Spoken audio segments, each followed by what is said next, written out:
What's up guys, it's me Jeremy. So it's been about 4 months actually since we last took at some of my personal choices for some powerful off-meta picks, and oh man, the meta's definitely changed a lot since then, and I personally really enjoy talking about these off-meta champions, just lesser played champions in general, essentially because I have a lot more fun playing these types of characters, and as well, a lot of times they can just be a potential surprise pick. And that surprise factor can honestly be huge in solo queue sometimes, since your opponent just has little to no experience playing against your champion when you play something weird or off meta. So once again, we're taking a look at 7 outstanding off meta picks for solo queue. So for a champion to make it on this list, our usual criteria is that they need to have a pick rate that is below 3%, which means that champion is seen less than once every 30 games or so, and that's a pretty reasonable statistic so far to go off of deciding whether or not a champion qualifies as being off meta. And we also wanted to include at least one champion in each role, so there should be hopefully something for everyone to try. And as well, I've partnered up with ProGuides.com for the editing on this video, who offer some awesome services to learn from the pros and the top tier players, including answers to any League of Legends questions you guys might have in under a minute. So if you're interested, they do have a free trial, so you don't have to take it from me. You can just go ahead and decide for yourself if you like it or not. Anyway, let's get started. Starting off on our list, we've got the highest win rate jungler in the game right now actually. Despite how strong he is at the moment with his win rate, Skarner is still only seen in about 2.7% of all games played. Even though he hasn't really received a single change since Season 5, Skarner's pretty much always been one of the more consistent tank junglers in the game, and has pretty consistently stayed at around a 54% win rate for several months now, and he's been a strong off-meta pick for quite some time. I mean, Skarner's issue has always been sort of like his lack of mobility and the fact that he can kind of get kited and stuff, but he does definitely have a lot of itemization options that help him out quite a bit. I mean, once he picks up the Chilling Smite, Dead Man's Plate, stuff like that, along with just tier 2 boots, maybe a Trinity Force, just some movement speed items in general, he's got no problem catching up to the enemy AD carry to take them out of the fight. And picking Skarner honestly gives your team huge possibilities to just turret dive, especially after level 6, since your ultimate essentially just becomes a free point and click kill ability as long as your team can actually help you focus down the target. Being able to dive the bot lane, pick up 1 or 2 kills, and then secure a turret or dragon is also really huge in solo queue and can let you just quickly snowball a game for a win. I mean, even better, Skarner is also very easy to play and pretty forgiving overall. If you're in danger, your W can help you escape with some consistency. Overall, Skarner is definitely in a great spot right now, and he's an awesome choice for anyone looking for a new, underutilized jungle pick. Next up, we've got a champion who also made our previous list 4 months ago, Sion. However, last time, 4 months ago, we talked about taking him up in the top lane, but today we're looking at Sion support. Although support Sion only has a play rate of around 0.5%, his win rate is actually sitting at a pretty solid above 53%. And I've made a video about these strengths of Sion support before, but it's definitely worth talking again considering how powerful he can actually be without any items whatsoever, and he's definitely an underestimated champion. His sustain issues are largely taken care of with a relic shield and some potions, and since you're going to max your E first, you can get in a pretty good deal of range damage or just help set up for ganks. I mean, with strong area of effect damage, the area of effect knockup, he's got the shield, Sion actually becomes quite a powerful skirmisher in 2v2 situations, and he can always of course use his ultimate to initiate bottom lane or use it to roam for a kill elsewhere. Going for a typical support build gives him more than enough tankiness to survive teamfights as well, and his base damage lets him really help win out in 2v2 fights once it starts to go down. His playstyle it's a little bit tricky at first compared to other supports, but there's definitely no denying that he is actually quite a strong pick for any support player in solo queue. And for those of you mid lane players out there, our first mid lane pick is going to be Zilean mid. Now, I'm going to be a little bit honest here, Zilean can be a little bit tricky just to get the hang of. First, he's got a little bit of a learning curve, so I wouldn't necessarily step right into a rank game with him. However, he can definitely still be an incredibly strong pick to give your team that added utility. He's got mobility, he's got some crowd control, and he's actually currently seen in less than 1.2% of games overall.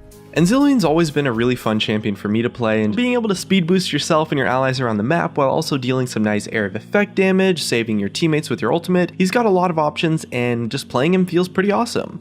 A well-timed ultimate can definitely completely turn around a teamfight, and it gives Zilean some amazing carry potential that doesn't rely on you doing damage at all in certain situations. If you can land his skill shots though, even if they're a little bit awkward, it's incredibly rewarding, and he does a ton of damage and has a ton of impact. Zilean's also seen a fair amount of competitive play, but for some reason he's never really been that popular of a solo queue pick. But if you do choose to play him, there's a great chance that it could result in some solid elo. Our fourth champion on this list is one that we just recently made a video on about last week, but he's honestly just so strong at the moment that I just had to include him on the compilation list, and that is of course Kog'Maw, who's currently a very highly underutilized pick in the jungle, but also in the bot lane. He has around a 54% win rate, he's got a 1.5% play rate in the jungle, and he has a 3.7 play rate as an AD carry. Now, of course, I know what you guys are thinking, 3.7%, well, that's obviously higher than a 3% play rate, which we said was our criteria for whether or not it qualifies as off meta. However, there aren't really any other AD carries that actually make sense to put on this list that I personally would feel good about recommending to you guys, and we wanted to include a champion for every role, and 3.7% isn't that much more than 3%, so Kog'Maw AD carry is our pick for the off-meta AD carry choice. You know, he's a little bit more popular than some of the other champions on this list, but the fact that he's still played so little and that Kog'Maw jungle as well is so powerful gives him a well-deserved place on our list. If you want to know more about Kog'Maw jungle, you can check out our other video on that, but if you also want to take him the AD carry, he's definitely in a really good spot right now. I mean, his build lets you get some early survivability with some Wit's End and on-hit builds and stuff like that, and you can typically remain at a pretty safe range against most meta opponents. You know, a lot of the champions who truly give Kog'Maw a hard time because of just like their huge engage potential or their assassination power just aren't entirely all that popular right now, especially while we're kind of anticipating the assassin reworks that aren't going to actually happen for a couple months. So as long as you've got a decent support by your side or maybe a nice front line, you can honestly just shred health bars like crazy. I mean, solo carrying as Kog'Maw is something that you can definitely do once you learn how to play the champion, and if you can play him well, he can just kind of straight up 1v5 in a lot of situations, and you should definitely be able to pilot him to a super solid win rate. Up next, we've got Wukong Jungle, which is someone who barely makes the cut in terms of popularity, but that I honestly feel really good about recommending to you guys. So Wukong Jungle is currently played in about 2.9% of games, but you know, remember 2.9% is less than 1 in 30 games. That's still a very small amount of actual being played.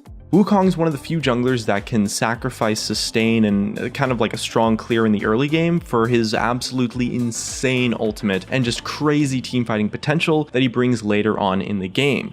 You know, his jungle clear isn't actually that bad. He does get some attack speed from his E, get some armor shred from his Q, but where he really shines is just straight up being able to completely disrupt teamfights with his awesome area of effect knockup. I mean, Wukong can also be really fun for early ganks because he's got a lot of shenanigans involving with his W, running out of bushes. You can engage into lanes with a little bit of stealth there as well. And with a red buff, I mean, you can honestly just stick on the enemy laners before they even really know what hit them.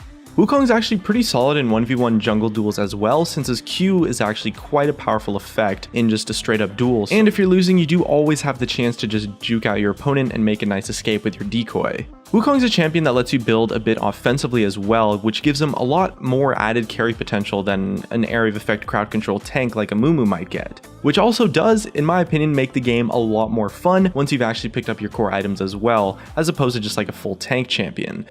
You know, overall, Wukong's definitely an underappreciated pick that you could for sure benefit from playing. So our penultimate champion today is Morgana Middle. So with a 2.5% play rate, she hasn't entirely seen nearly the popularity as a mid laner that she has in the support role. So Morgana's Black Shield can definitely give her a somewhat of a supporty feel in the mid lane, but a lot of people just really forget how much damage she can truly dish out all by herself with an AP heavy build. I mean, you pick up a Rod of Ages, you get a Zhonya's Hourglass to give her some awesome survivability and to make it so that you can reliably land your ultimate in fights, and her QW combo just shreds unlucky backline champions who get caught out from it. You know, although Morgana doesn't entirely have that many favorable matchups, at least on paper, the thing is that with Morgana, you can just passively push the lane in whenever you need to, and she also has some really insane matchups against combo mages who rely on like a setup or some crowd control effect to kill you. I mean, if Annie or Anivia can never get their stuns off you because of their Black Shield, they're pretty much never gonna kill you, and since you can save an ally with it as well, you can actually just completely nullify some enemy counter picks. It's so crazy how strong of a counter pick Morgana can be in some situations, especially versus like a Vi jungle or just any champion that relies on single target crowd control to have an effect. And also, there's not really that much more satisfying than pulling off a huge area of effect stun for tons of damage with her ultimate and just seeing the enemy team melt while you're safe all by yourself stuck in your Zhonyas. Morgana's also a reasonably easy champion to play too, with a fairly straightforward playstyle, and she's got some great setup for ganks, and she's also quite difficult to get ganked herself, which makes her an ideal pick for someone who's just starting to learn mid lane. And last but not least, we've got Cassiopeia top, which is of course the pick you want to play when you just need to tilt TSM. You know, Cassiopeia top is currently sitting at a 0.7% play rate despite being played occasionally on the pro level, and she really is a surprise pick that can actually just kind of tilt your opponents out. I mean, her main strength in the laning phase comes from just being able to completely outrange and just harass the heck out of your opponent, just zone them like crazy. And since you're playing her in the top lane, there's also a really good chance that the enemy melee top laner will have no choice to just let you build up your passive and just burn through their health potions and their sustain over and over again until they get sent back to base or they just die, honestly. A very skilled Cassiopeia player just has enormous kill pressure, even without using her ultimate at all, because the sustained damage overall is just crazy. And although Cassiopeia is actually probably the most difficult champion to play on this list, she's definitely worth learning to pick up, and she's honestly just extremely fun once you actually get the hang of her. Once you're past the laning phase and you kind of abuse the hell out of the enemy top laner, Cassiopeia also transitions great into the rest of the game. Just like she would in the mid lane, you absolutely just destroy teamfights with a crazy amount of AP and huge sustained damage, and she also brings insane solo carry potential to a game, because if you land a good ultimate in a fight, you just win on the spot. And even though playing her in the top lane can be a little bit tricky, once you get the hang of her, you can actually come out ahead in almost every single matchup actually, since she has so many options. Overall, that was just our choice for some of the strongest off-meta champions right now. I personally love playing off-meta champions. It's something that I really enjoy, and I think there are a lot of strengths that off-meta champions bring to the table that are fairly underappreciated. And although they might not be the best champions if you're playing at the challenger level, these types of advantages are something that are very real and just very serious when you're playing pretty much almost any elo except for challenger, really. And honestly, they can just be a lot more fun champions to play as well, and that's really why I enjoy them so much. And definitely comment below what your favorite off-meta champion is. Leave a like if you enjoyed the video, a dislike if you didn't. Thanks again for watching, and I'll see you guys next time.